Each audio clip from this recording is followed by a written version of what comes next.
ना ना बाकी सब ठीक बा।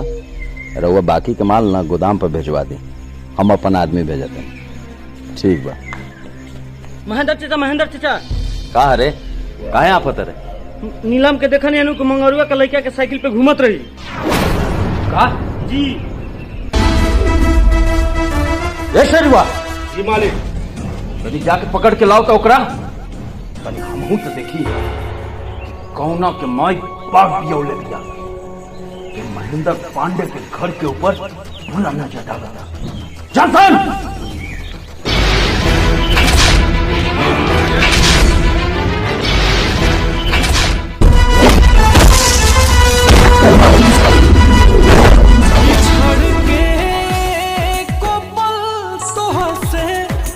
जियल नहीं खे गवारा हो, कह कैसे उमर भरला सनम करब गुजारा हो, रोता दिल बेचारा हो, होई प्यार न दोबारा हो, होई प्यार न दोबारा हो,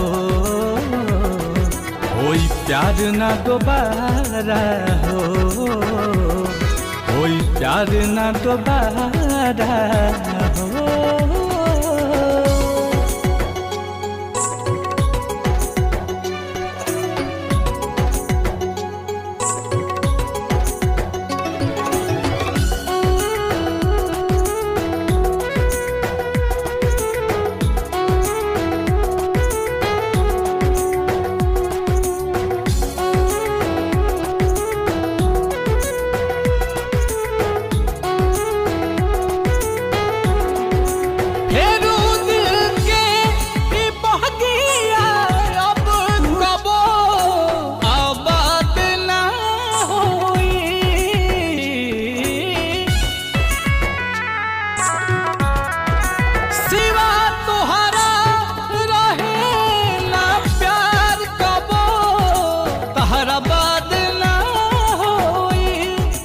अचानक के सब खत्म भइल, ना बुझ पैली सारा हो, होई प्यार न दोबारा हो, होई प्यार न दोबारा हो,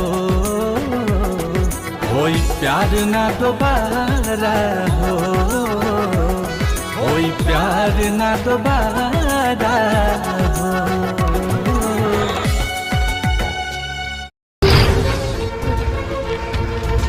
पूरा जिला जवार में केहू के हिम्मत निके कि महेंद्र पांडे के घर पे बुरा न जता लगे। असलते तो हिम्मत कैसे भेज दे कि हमार बेटी पे बुरा नजर डले।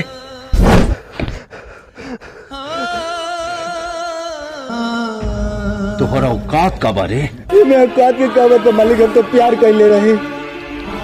बोल रहे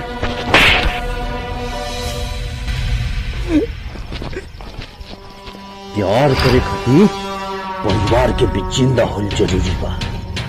तो सोच ले कि तोरा प्यार चाहिए कि परिवार?